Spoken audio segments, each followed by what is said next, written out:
teman-teman, bagaimana kabarnya hari ini? Saya berharap kita semua selalu dalam keadaan yang sehat.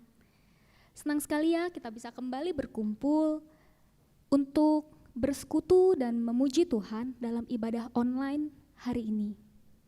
Mari teman-teman, kita mau siapkan hati dan pikiran kita untuk memulai kebaktian kita. Kita mau nyanyikan satu lagu dari PKJ 2, Mulia, Mulia Namanya.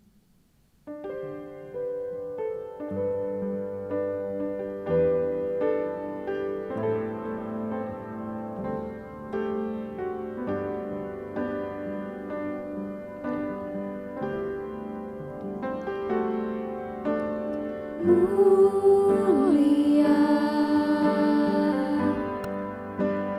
mulia namanya bagi Yesus, kemuliaan puji sembah.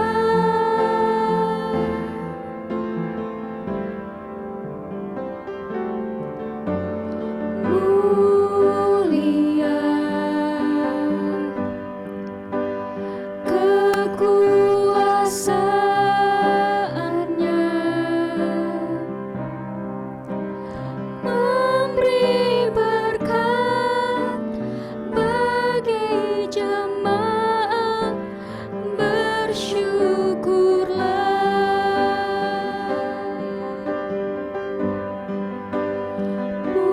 Pujilah, tinggikanlah Rajamu Yesus. Dialah selamanya Sang Raja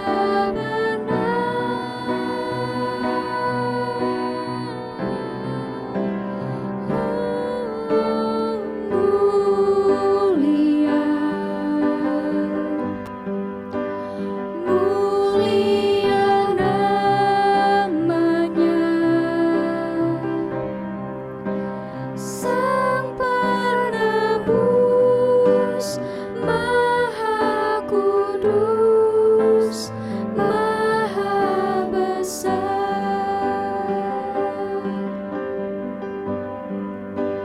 Sang Penebus, Maha Kudus, Maha Besar.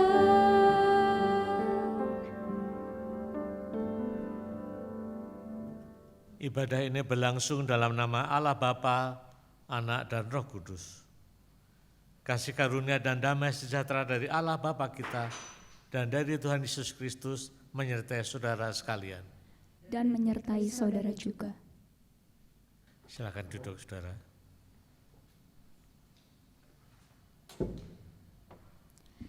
Ya teman-teman, pada hari Minggu ini tema kita adalah arahkanlah hatimu kepada Tuhan. Dalam kehidupan ini, kehadiran Allah seharusnya sudah cukup bagi kita. Dia Allah yang mengerti setiap keinginan kita. Dia Allah yang mengerti setiap kebutuhan kita. Dia Allah yang sangat memahami segala kelebihan dan kelemahan kita. Dia Allah yang sanggup melakukan jauh lebih banyak, jauh lebih besar dari apa yang kita ingini dan yang kita doakan. Namun seringkali godaan dan tantangan yang terjadi dalam kehidupan ini membuat kita menjadi pribadi yang mudah mengeluh, membuat kita menjadi pribadi yang tidak bersyukur atas berkat yang sudah Tuhan limpahkan dalam hidup kita. Sehingga perlahan-lahan atau tanpa sadar, kita mulai mengalihkan pandangan kita dari Tuhan. Kita tidak lagi mengarahkan hati kita kepada Tuhan. Dan kita tidak lagi menjadikan Tuhan itu sebagai fokus utama dalam kehidupan kita. Khususnya di tengah kondisi saat ini. Mungkin banyak hal yang mulai teman-teman khawatirkan, baik itu kesehatan, finansial, pekerjaan, masa depan, atau mungkin tantangan dan permasalahan-permasalahan baru mulai bermunculan dan menghimpit hidup kita. Lalu bagaimana respon kita? Apakah saat ini kita tetap memilih untuk percaya pada Tuhan dan kita tetap mengarahkan hati kita kepada Tuhan? Apakah kita tetap percaya pada rencana dan waktu Tuhan? Atau sebaliknya?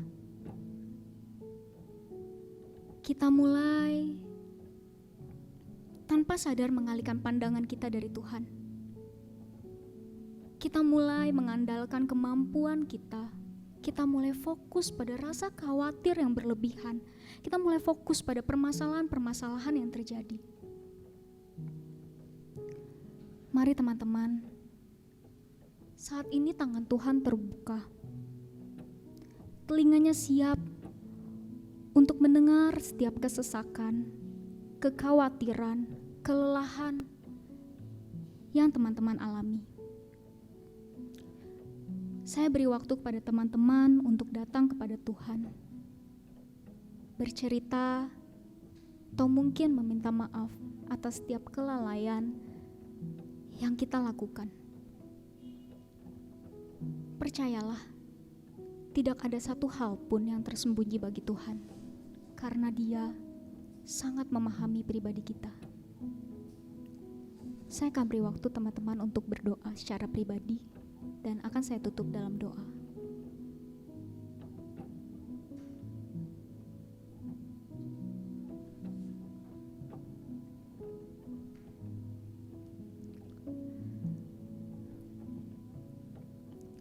Ya Tuhan, saat ini kami datang ke hadirat Tuhan untuk berterima kasih atas berkat yang telah Tuhan limpahkan, atas kesehatan yang Tuhan masih jaga. Dan Tuhan, kami mau memohon ampun atas setiap kelalaian yang kami lakukan, atas setiap kesalahan, atas setiap keluh kesah yang kami lontarkan, baik itu melalui pikiran, perkataan, ataupun perbuatan kami. Bapa, ini kami setiap anak-anak Tuhan. Kami percaya bahwa Kau memahami setiap jalan pikiran kami. Kau memahami kelemahan dan kelebihan kami. Ampunilah kami ya Tuhan. Dan tuntun kami menjadi pribadi yang jauh lebih baik dari kami yang sebelumnya. Hanya di dalam nama Tuhan Yesus, kami mau menyerahkan semua perkara kami ke dalam tangan Tuhan. Amin. Teman-teman, berita anugerah diambil dari Matius 11 ayat yang ke-28 sampai yang ke-29.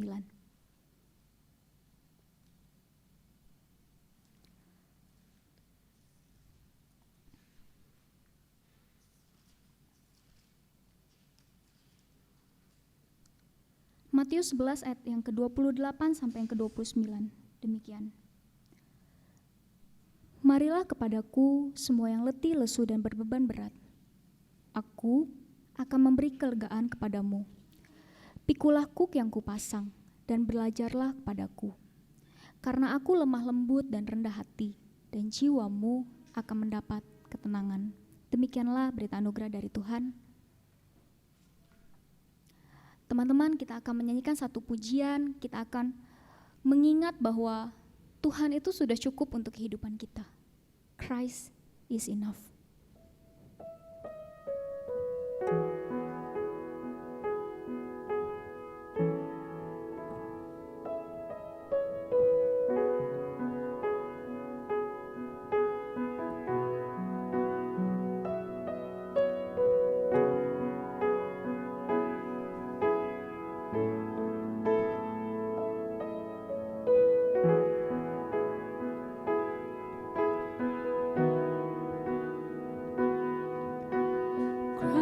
Christ is my reward and all of my devotion.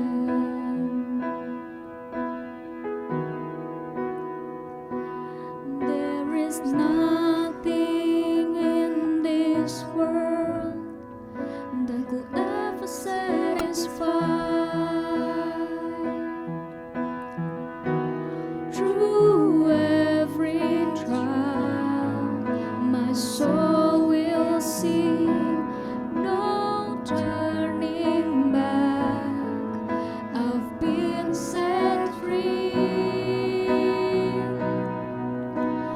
Christ is enough for me.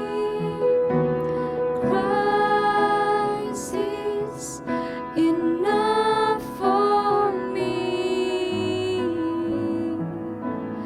Everything I need is in you.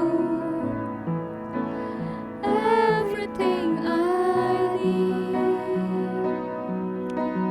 Christ, my all in all, the joy of my salvation.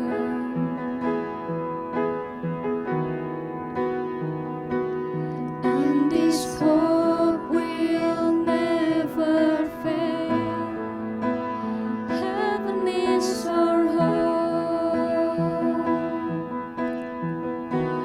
Through every storm, my soul will sing, Jesus is here. To God be the glory. Christ is enough for me. Christ is enough for me. Everything I need is in you. Everything I need, I have decided to follow Jesus. No turning back, no turning back. I have decided to follow Jesus. No turning back, no turning back. The cross before me, the world behind me. No turning back, no turning back. The cross before me, the world behind me. No turning back, no turning back.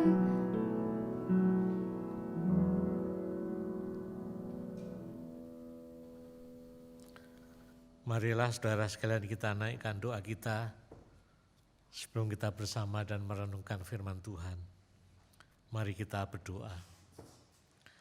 Ya Tuhan, Bapa kami dalam surga, kami bersyukur kepadamu kalau Engkau terus memelihara kehidupan kami semuanya. Walaupun sekarang masih dalam situasi pandemi virus corona, kami masih belum berbakti secara tatap muka, namun kami boleh merasakan kehadiran-Mu.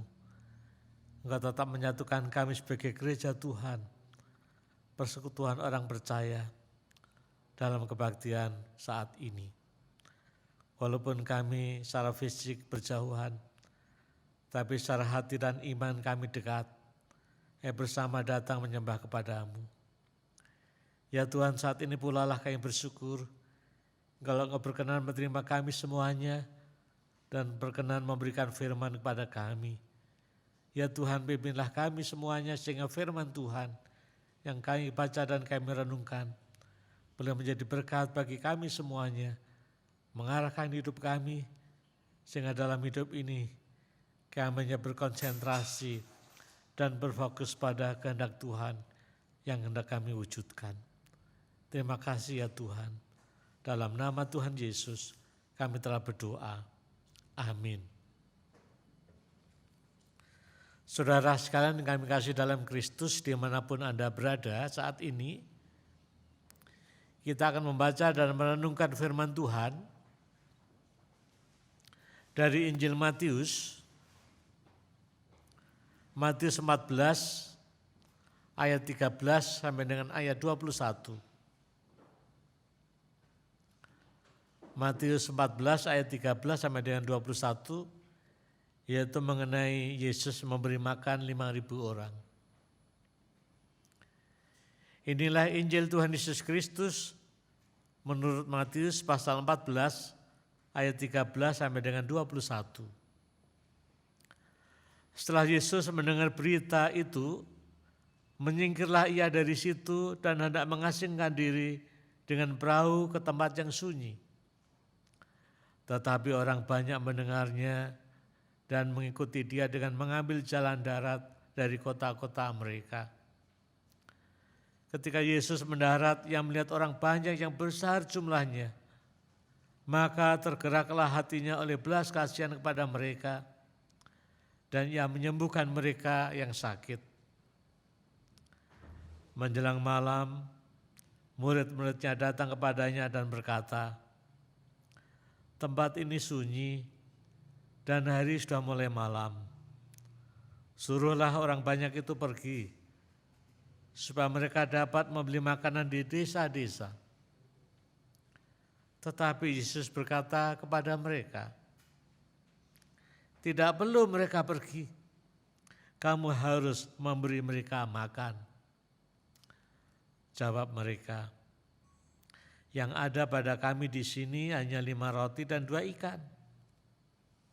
Yesus berkata, "Bawalah kemari kepadaku." Lalu disuruhnya orang banyak itu duduk di rumput.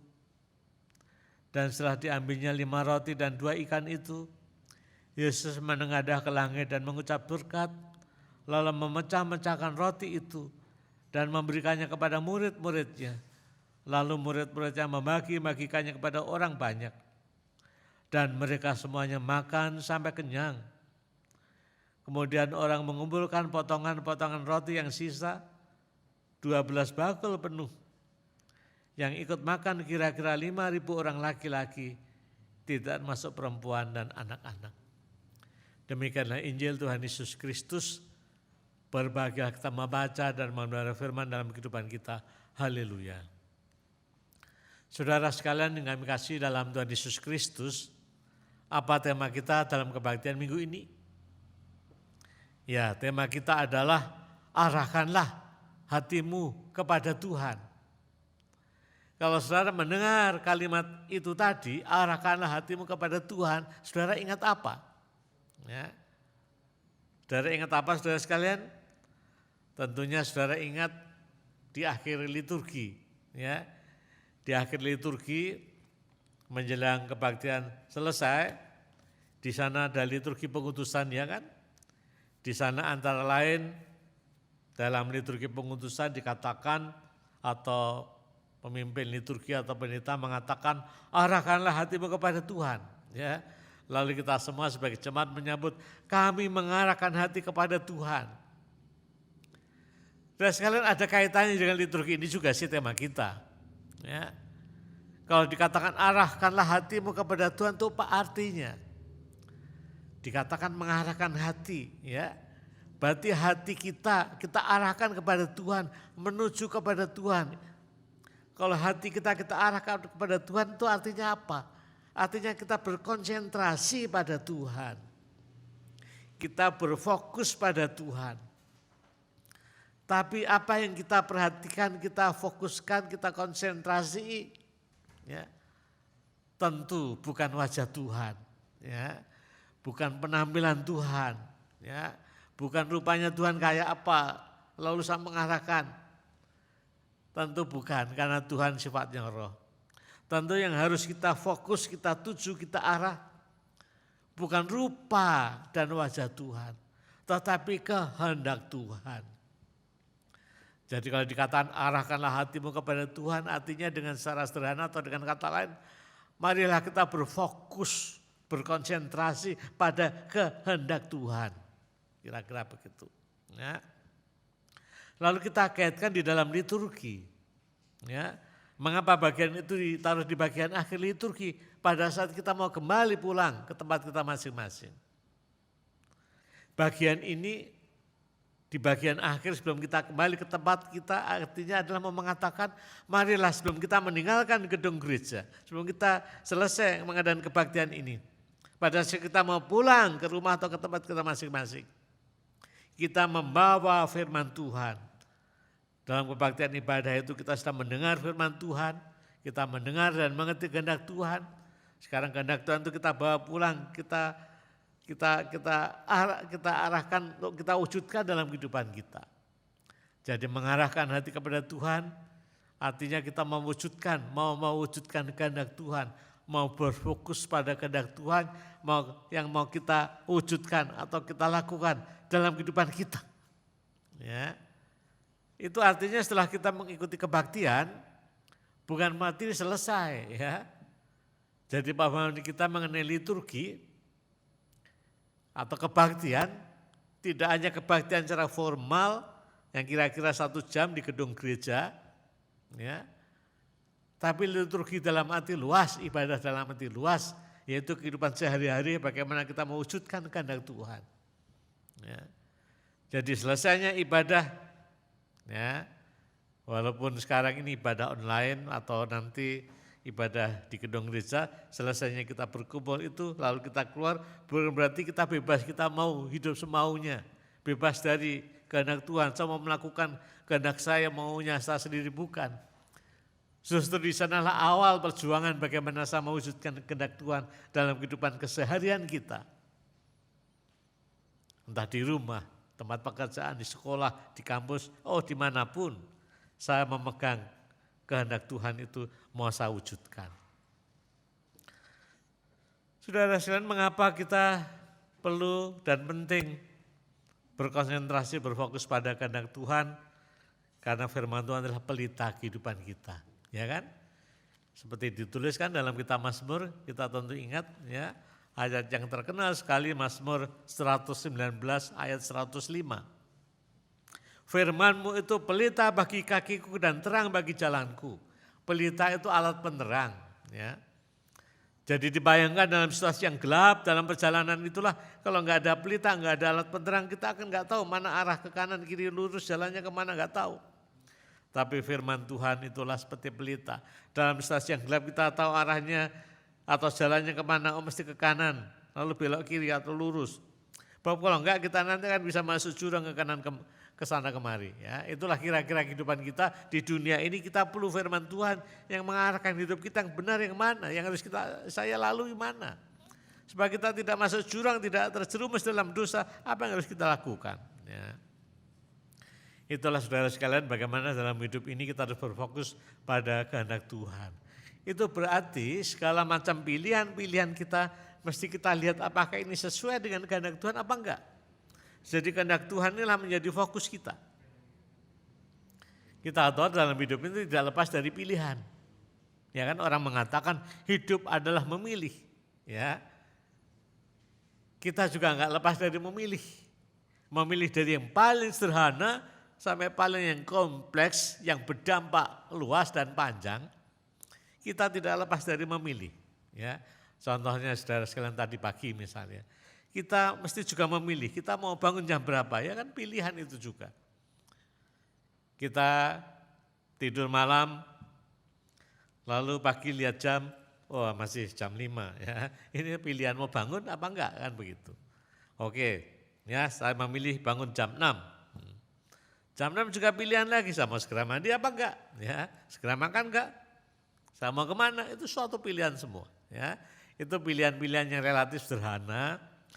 Katakanlah berdasarkan pertimbangan apa ya tergantung kita, bisa pertimbangan diri kita sendiri, pertimbangan karena orang tua, menyuruh kita segera mandi, makan, pertimbangan macam-macam. Dan relatif itu sederhana, ya dampaknya tidak besar dan luas, tetapi ada suatu pilihan yang seringkali dampaknya besar Dan menyangkut jangka panjang yang kita harus hati-hati dalam membuat pilihan itu dengan mempertimbangkan yang betul. Apa itu misalnya? Yaitu pilihan-pilihan yang kompleks, misalnya soal memilih jurusan kuliah. Ya, saudara lulus SMA, mau memilih jurusan kuliah mana? Ini termasuk pilihan yang kompleks karena dampaknya besar dan panjang. Kamu mau kuliah apa? Apakah kamu suka dan cocok dan senang dan bisa kira-kira melampaui kuliah itu? Ya, nanti juga kita kejar arahnya ke sana. Ini dampaknya luas dan panjang. Termasuk pilihan jodoh, kita pacaran, ya bagaimana ini? Ya, apakah ini jodoh yang Tuhan berikan? Ini dampaknya panjang, besar, bahkan seumur hidup kalau soal pilihan hidup. Dan dengan katanya dalam hidup ini ada banyak hal, pilihan-pilihan yang disediakan, yang kita harus memilih, tidak hanya sederhana, kompleks, tapi juga soal pilihan moral, pilihan yang sifatnya baik atau buruk, dosa atau tidak dosa, kejahatan apa enggak. Ya, itu pilihan-pilihan dan kita harus mengambil keputusan dengan pertimbangan-pertimbangan yang matang. Kita diajak teman main, ayo kita pergi. Orang tua enggak membolehkan, oh kasih alasan saja kita mau belajar bersama. Wah ini pilihan ini. Teman mengajak kita dengan pertimbangan, oh dengan alasan kita mau belajar bersama padahal mau main. Ini pilihan. Ikuti teman atau ikuti diri sendiri atau ikuti orang tua. Ya. Oh ada orang yang mengajak kita di media sosial, ya, supaya kita menjadi kurir narkoba. Wah, menjadi kurir narkoba enggak apa-apa, hasilnya besar. Ini juga pilihan ini, bagaimana ini? Saya menghiyakan atau tidak? Ya. Di dalam bekerja ada tawaran-tawaran, oh enggak apa-apa lah kamu melakukan ini penipuan, pemalsuan, enggak apa-apa, enggak kelihatan, enggak nampak. Tapi untungnya besar, ini pilihan nih, saya mau mendengarkan teman, mendengarkan orang lain atau mendengarkan diri sendiri atau mendengarkan kehendak Tuhan, ini yang penting ya. Jadi dalam banyak pilihan ini kita harus menentukan dan dasarnya apa, apakah pikiran kita sendiri, apakah kata-kata orang tua atau kata-kata orang lain atau kata-kata media sosial atau, nah ini yang penting. Sebagai orang beriman apakah kita mempertimbangkan dari sudut pandang, apakah itu kehendak Tuhan. Ya. Sebagai orang beriman tentunya Tuhan ingin supaya segala macam pertimbangan kita dalam membuat pilihan hidup apapun itu dasar utamanya bukan sekedar pikiran saya sendiri, bukan sekedar kata teman, bukan sekedar apa kata media sosial, tapi apa kehendak Tuhan, apa kata-kata Tuhan, itulah yang penting yang harus kita ikuti. Ya. Tadi dalam bacaan Injil kita membaca mengenai Tuhan Yesus. Waktu itu dalam pelayanan sudah cukup kelelahan. Tuhan Yesus perlu istirahat, dikatakan ingin mengasingkan diri ke tempat yang sunyi. Tapi orang banyak tahu keberadaan Yesus. Orang banyak mengikutinya melalui jalan yang lain. Akhirnya sampailah ketemulah sama Tuhan Yesus. Dan Tuhan Yesus akhirnya enggak keburu istirahat. Apakah Tuhan Yesus marah? Enggak. Dikatakan justru pada ayat 14, tergeraklah hati Tuhan Yesus oleh belas kasihan kepada mereka. Tuhan Yesus melayani mereka, menyembuhkan orang sakit dan seterusnya. Sampai hari menjelang malam, orang banyak mengikuti Tuhan Yesus itu. Pada saat hari menjelang malam, murid-muridnya mulai berpikir. Ya, ini buat pikiran manusia, pikiran para murid. Ayat yang 15, tempat ini sunyi dan hari sudah mulai malam. Suruhlah orang banyak itu pergi supaya mereka dapat membeli makanan di desa-desa. Ini pikiran manusia secara umum, ada umumnya wajar ya. Kami tidak punya makanan minuman, enggak menyiapkan makanan minuman, enggak menduga orang sebanyak ini. Pada hari sudah malam, sudahlah suruh pulang aja, nanti mereka cari makan sendiri di desa-desa beli makanan. Gitu. Pikirnya para murid secara manusia. Tetapi apa kata Tuhan Yesus? Ini yang menarik. Ayat 16. Tetapi Yesus berkata kepada mereka, tidak perlu mereka pergi. Kamu harus memberi mereka makan. Ya. Yesus mengatakan dengan tegas, jangan suruh mereka pergi. Justru ini tanggung jawab kita. Kita harus memberi mereka makan. Ya. Itu kehendak Tuhan. Ya. Nah, lalu kita kaitkan dengan di awal tadi, bagaimana para murid ini mempertimbangkan pilihan ini, apakah mengikuti pikiran dia sendiri. Kalau mengikuti pikiran mereka secara manusia, dia akan katakanlah akan berdiskusi dengan Tuhan Yesus ya, mungkin akan ya saling mempertahankan pendapat. Mungkin para murid bisa mengatakan, oh enggak mungkin Tuhan, gimana kami enggak punya makanan ya. Mungkin mereka bisa berdebat, sudahlah suruh pulang. Misalnya itu kalau pikiran mereka sendiri, enggak logis, kami enggak punya apa-apa, masa suruh ngasih makan. Ini pikiran mereka manusia, pertimbangan mereka secara manusia. Tapi untunglah para murid ini membuat pilihan tidak berdasarkan pertimbangan manusia yang enggak mungkin sepertinya. Tapi dikatakan mereka akhirnya taat saja, taat nurut ya pada kehendak Tuhan, ya nurut saja, ya. Dan Yesus mengatakan kita harus memberi mereka makan, ya. Mereka tidak mau mendebat Tuhan Yesus lagi, mereka hanya mentaati saja. Lalu mereka mengatakan apa yang ada, apa adanya, mengatakan ya kami hanya punya 5 roti dan 2 ikan, ya. Dan Yesus mengatakan enggak apa-apa, bawalah kemari. Ya. Lalu mereka membawa 5 roti dan 2 ikan dibawa kepada Tuhan Yesus. Lalu Tuhan Yesus mengambil 5 roti 2 ikan, menengadah ke langit berdoa mengucap berkat, lalu terjadilah hal yang luar biasa. Roti dan ikan dibagi-bagikan, dipecah-pecahkan kepada para murid kepada orang banyak. Oh semuanya makan kekenyangan. Ya. Bahkan sampai sisa. Ya. Padahal di sini dikatakan yang hadir berapa? 5.000 laki-laki. Ini belum termasuk perempuan dan anak-anak, berarti 5.000 lebih. Bahkan juga sisa dikatakan sisa-sisanya 12 bakul penuh. Saudara-saudara, berkat Tuhan melimpah ruah pada saat manusia mentaatinya. Ya. Lalu apa pelajaran bagi kita semua mengenai hal ini? Yang pertama, tadi sudah saya singgung, kepatuhan dan ketaatan kita kepada Tuhan akan membawa dampak besar yang positif bagi diri sendiri juga bagi orang lain. Ya. Jadi ketaatan kita kepada Tuhan pastilah memberikan dampak yang baik. Seperti tadi para murid ketaatannya memberikan 5 roti dan 2 ikan di tangan Tuhan Yesus menjadi besar, berdampak semuanya kekenyangan bahkan lebih. Ini yang perlu kita renungkan. Bagaimana dalam hidup ini kita belajar taat pada kehendak Tuhan. Jangan terlalu mempertimbangkan pikiran kita secara manusia. Iya boleh manusia berpikir. Nama saja manusia ya diberi Tuhan memang untuk berpikir, hikmat untuk berpikir. Tetapi tidak hanya berpikir saja secara manusia, tapi bagaimana kita juga mau membuka hati kita apa yang menjadi kehendak Tuhan. Kalau pikiran kita enggak sesuai dengan kehendak Tuhan, mana yang kita lakukan? Mana yang akan kita pilih, apakah kita bersikukuh pada pikiran saya atau pada kehendak Tuhan. Di sanalah kita diuji iman kita. Pada saat kita dihadapkan pada pilihan antara pendapat saya dan rasanya Tuhan menghendaki ini, mari kita belajar untuk taat, melakukan apa menjadi kehendak Tuhan.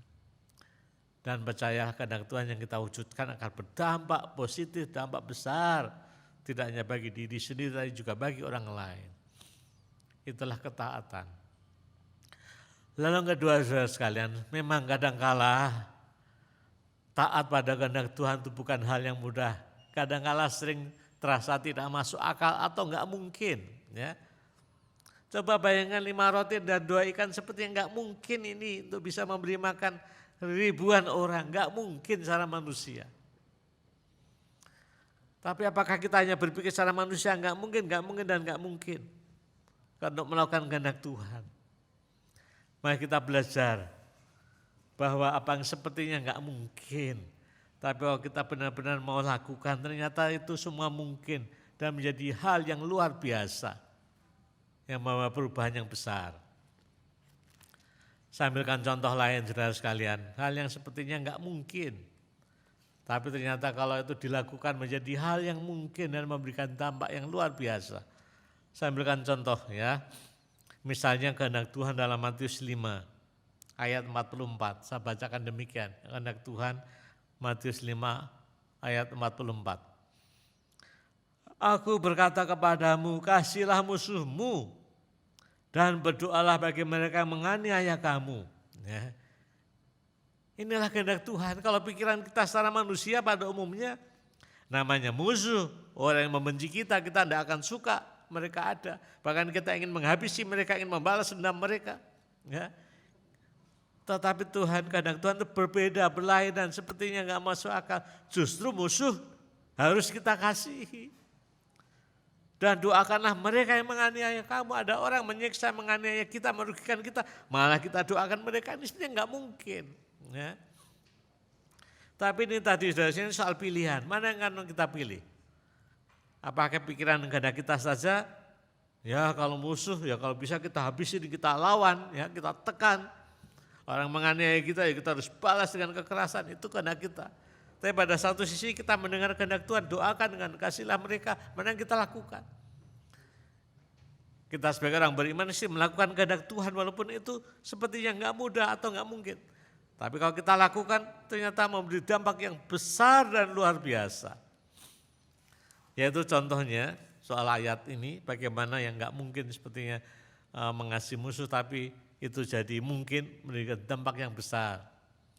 Saya pernah cerita ini saya kira di kalangan remaja atau pemuda, yaitu kisah mengenai salah seorang tokoh besar yang mendapatkan hadiah Nobel, ya, yaitu mantan Presiden Afrika Selatan, siapa namanya?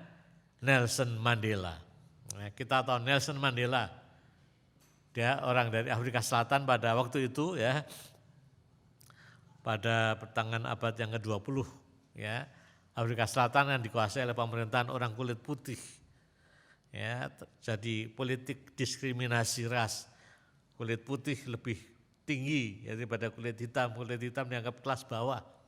Ya.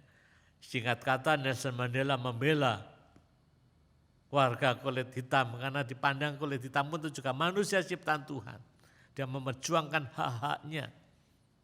Dalam memperjuangkan hak-haknya kulit hitam itu, Nelson Mandela sering keluar masuk penjara, bahkan puluhan tahun, ada yang sampai 27 tahun masuk berbeda-beda tempat di penjara. Karena memperjuangkan kemanusiaan, yaitu hak-haknya sebagai manusia kulit hitam.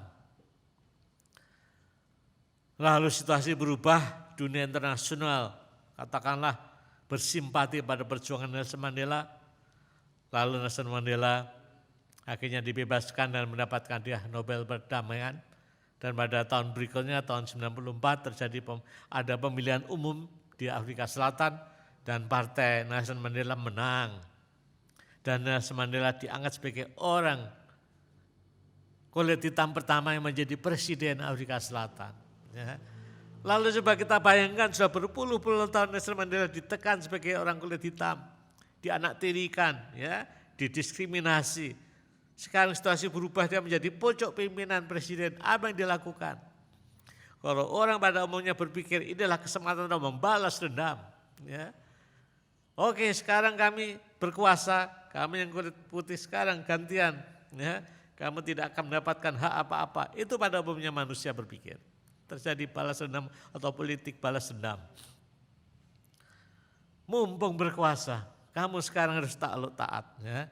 Tetapi Nelson Mandela tidak berpikir seperti itu. Justru sebaliknya, disinilah dia mematuhi kehendak Tuhan, bukan kehendak manusia pada umumnya. Dia membentuk pemerintahan yang bersih, termasuk kalau ada orang-orang kulit putih yang bersih juga dimasukkan di dalam pemerintahannya, maka terjadilah pemerintahan yang multi ras. Lalu dia juga membentuk komisi kebenaran dan rekonsiliasi. Kalau ada pelanggaran-pelanggaran HAM ya memang harus diadili, tapi setelah itu juga ada pengampunan. Terjadilah pemulihan saudara sekalian. Ini luar biasa. Coba bayangkan orang ditekan lalu mendapat kuasa, tidak dipakai untuk kesempatan balas dendam, justru untuk merukunkan kembali. Dan terjadilah persaudaraan. Dampaknya besar. Afrika Selatan menjadi negara demokratis yang menghargai semua warga. Jadi saudara sekalian, hal-hal yang kelihatannya sepertinya sulit atau enggak masuk akal. Tapi kalau kita tetap melakukan kehendak Tuhan, dampaknya besar. Ya. Lalu yang ketiga, untuk mematuhi taat pada kehendak Tuhan memang harus ada pengorbanan. Nggak bisa dianggap gampang-gampangan saja, nggak bisa. Bahkan pengorbanan apa yang ada pada diri kita. Seperti dalam cerita tadi, yaitu 5 roti dan 2 ikannya diberikan. Ya. Apa yang ada pada diri kita ya kita berikan. Kita punya materi, kalau memungkinkan ya kita berikan untuk hal yang baik. Untuk menolong dan seterusnya. Kita punya waktu perhatian, punya talenta, ya kita berikan untuk pelayanan. Dan Tuhan akan mengubah itu semua persembahan-persembahan, apa yang bisa kita berikan sebagai korban persembahan kita untuk berguna bagi orang lain. Seringkali orang berpikir keliru, saudara sekalian ya. Seringkali orang berpikir apa? Berpikir kalau memberi itu selalu berkekurangan. Ternyata itu enggak, itu suka pikiran manusia, bukan kehendak Tuhan. Kalau kehendak Tuhan bunyinya beda. Ya. Dalam kitab Amsal misalnya, saya akan bacakan Amsal 11 ayat 24, di sana dikatakan demikian. Ada yang menyebar harta tapi bertambah kaya. Ada yang menghemat secara luar biasa namun selalu berkekurangan. Ini kehendak Tuhan. Ya. Orang bermurah hati, tapi bukan berarti lalu terus berkekurangan. Tuhan terus memberkati sehingga terus saja semakin kaya, dikatakan demikian. Sebaliknya orang yang berhemat-hemat, saking hematnya sampai negatifnya kikir. Semua perhitungan cermat sekali, keluar masuk uang justru selalu berkekurangan. Dan ini bukankah ini juga pengalaman kita? Kita bermurah hati, berkorban, entah materi, waktu, bukan berarti kita lulus enggak berkekurangan, enggak bisa apa-apa. Justru Tuhan semakin berkati, melimpah dalam hidup kita. Sebaliknya orang kalau merasa kurang-kurang, enggak pernah berbagi, malah kekurangan sungguhan. Jadi itulah yang ketiga, bagaimana kita dalam mentaati kehendak Tuhan, harus ada yang kita berikan, kita persembahkan, kita korbankan untuk hal yang baik dalam kehidupan ini. Saudara-saudara sekalian, dalam khotbah kita tadi, arahkanlah hatimu kepada Tuhan, kita diingatkan. Mari dalam hidup ini kita selalu berfokus konsentrasi pada kehendak Tuhan, apa yang harus saya wujudkan. Ya. Ada banyak pertimbangan, ada banyak pilihan, ada banyak pertimbangan-pertimbangan entah dari dunia, media sosial, dari orang lain, dari diri sendiri. Tapi sebagai orang beriman kita harus mempertimbangkan dasar utamanya adalah apakah itu kehendak Tuhan atau bukan. Kalau kita yakin itu kehendak Tuhan, wujudkan dan lakukan. Walaupun sepertinya enggak mungkin, walaupun mesti harus ada yang kita korbankan. Tapi semuanya itu memberikan hasil yang luar biasa untuk kebaikan bersama, kebaikan diri kita, juga untuk kemuliaan nama Tuhan. Marilah kita menjalani hidup ini dengan penuh taatan kepada Tuhan sampai akhir hidup kita. Amin. Kita bersaat teduh sedang, saudara sekalian. Kita masuk dalam doa teduh sejenak, saudara.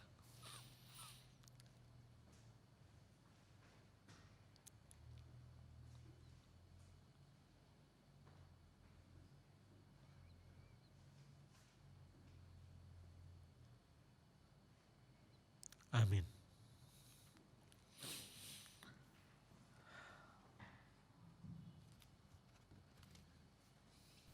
Marilah kita bersama dengan umat Allah di masa lalu, masa kini dan masa depan, mengingat pengakuan pada baptisan kita menurut pengakuan iman rasuli demikian.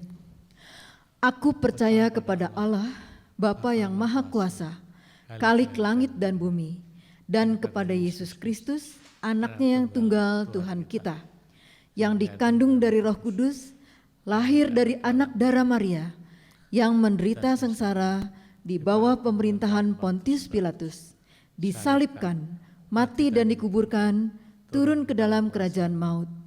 Pada hari yang ketiga, bangkit pula dari antara orang mati, naik ke surga, duduk di sebelah kanan Allah Bapa yang Maha Kuasa, dan dari sana ia akan datang untuk menghakimi orang yang hidup dan yang mati.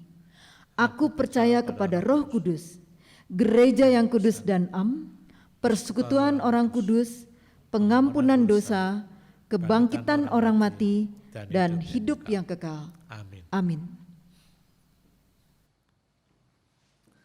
Marilah saudara kita menaikkan doa-doa syafaat kita.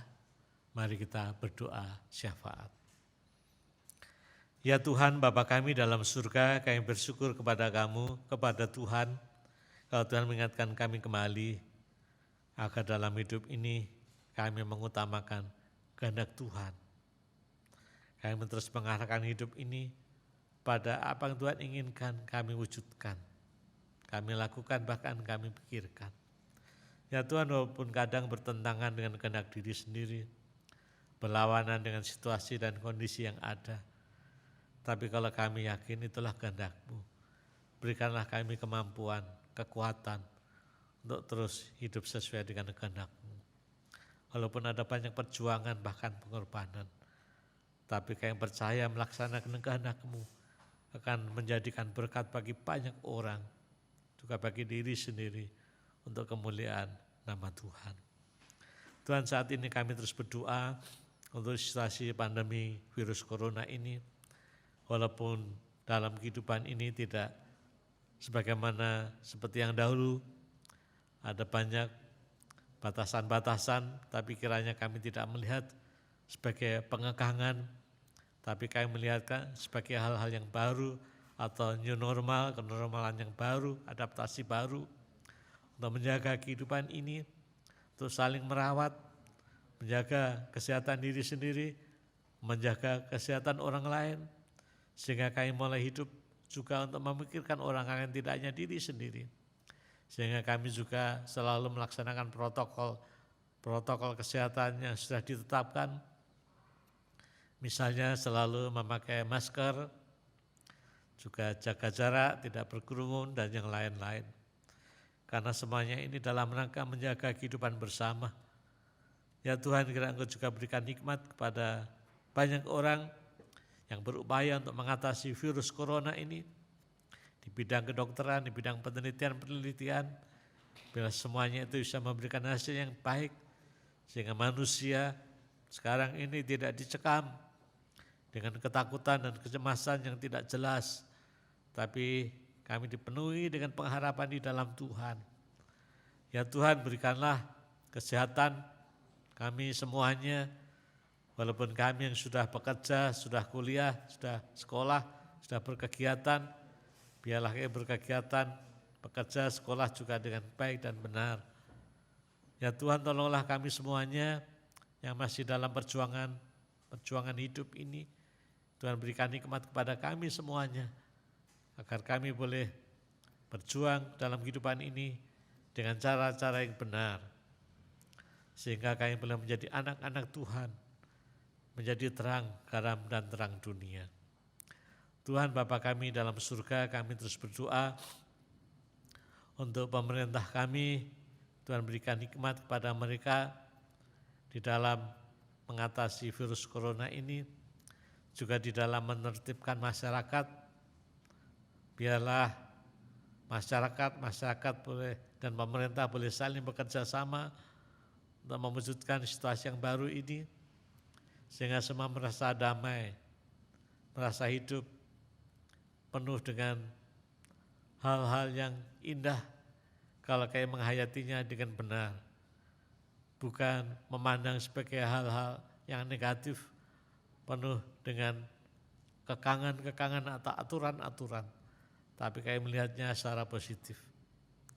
Tuhan, tolonglah kami semua, khususnya para remaja pemuda-Mu. Engkau berkati kami dalam sekolah kami, kuliah kami, pekerjaan kami.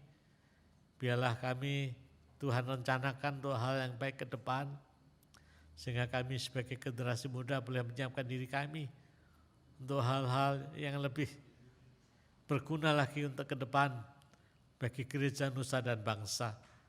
Kami rindu Tuhan, Kau memakai kami semuanya sebagai alat-alat-Mu untuk menjadi anak-anak Tuhan yang bermakna dan berguna. Terima kasih ya Tuhan. Kami juga tak lupa untuk berdoa untuk gereja kami, khususnya GKI Taman Cibunut Bandung, di dalam pergumulan mempersiapkan adaptasi baru dalam berkebaktian, ada protokol-protokol yang harus kami persiapkan. Tuhan berikan nikmat sehingga semuanya nantinya pada saat kebaktian tatap muka dilaksanakan boleh menjadi kegembiraan bagi jemaat, tapi sekaligus juga melindungi kami semua dari segala macam ancaman sakit virus corona ini. Terima kasih ya Tuhan, dengarkanlah doa kami semuanya ini. Kami panjatkan dalam nama Tuhan kami, Yesus Kristus. Amin.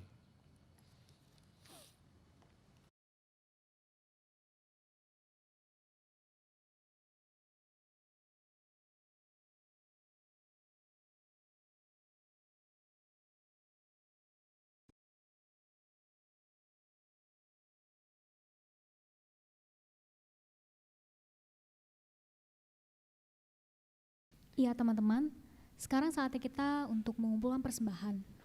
Untuk persembahan, teman-teman dapat mentransfer ke rekening GKI Taman Cibunut atau melalui QR Code yang ada di layar. Mari kita bawa persembahan kita sebagai ungkapan syukur kita. Mari kita satu dalam doa. Tuhan, kembali kami bersyukur pada Tuhan atas setiap berkat yang telah Tuhan limpahkan dalam hidup kami. Bapa, ini sedikit dari materi yang kami punya, kiranya Bapa, Kau mau bantu dan berkati tangan-tangan yang mengelolanya. Kiranya Tuhan berikan hikmat dan kebijaksanaan kepada orang-orang yang mengelolanya, sehingga persembahan ini dapat digunakan untuk memperluas kerajaan Tuhan. Bapa, selain daripada materi, kami juga mempersembahkan hidup kami ke dalam tangan Tuhan, biar Tuhan bisa pakai kami untuk kepanjangan tangan Tuhan, di mana Tuhan telah tempatkan kami. Hanya di dalam nama Tuhan Yesus kami mau berdoa dan mengucap syukur.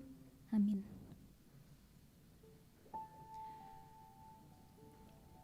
Teman-teman, kita sudah ada di penghujung kebaktian kita pada hari ini. Cara Tuhan mengasihi kita mungkin tidak selalu sama dengan yang kita harapkan. Tapi percayalah, semua hal yang Tuhan izinkan terjadi dalam hidup kita adalah bentuk rasa sayang Tuhan pada kita. Semua rancangannya adalah rancangan yang terbaik untuk kita. Jika memang apa yang kita inginkan belum atau tidak terjadi, percayalah, itu adalah bentuk perlindungan Tuhan untuk diri kita. Maka dari itu, mari kita belajar untuk selalu mengandalkan Tuhan dan selalu mengarahkan hati kita kepada Tuhan. Mari kita percaya bahwa Tuhan mempunyai rencana dan waktu yang terbaik untuk hidup kita. Waktu Tuhan.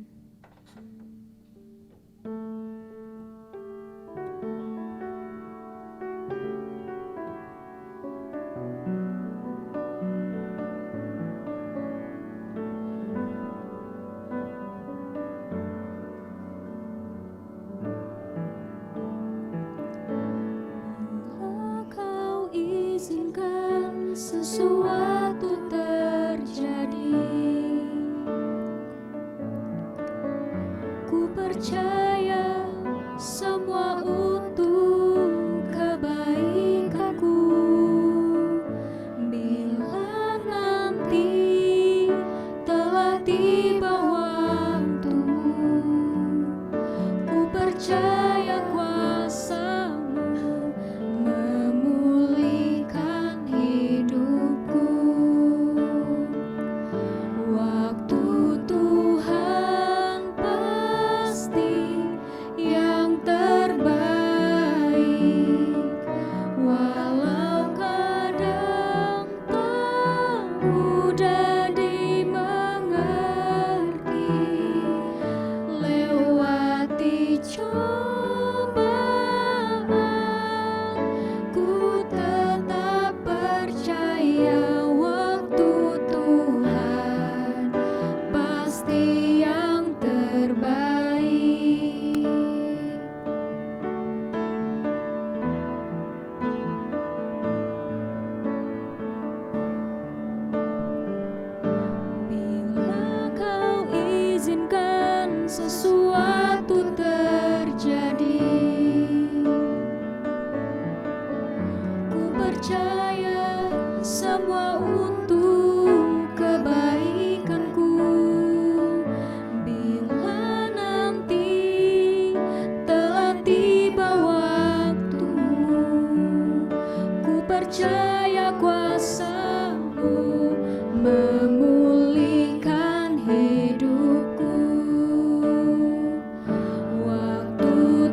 pasti yang terbaik. Lewati cobaan, ku tetap percaya waktu Tuhan pasti yang terbaik.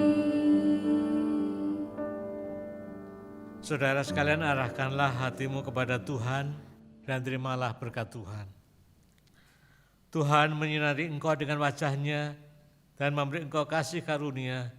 Tuhan menghadapkan wajah-Nya kepadamu dan memberi engkau damai sejahtera. Amin.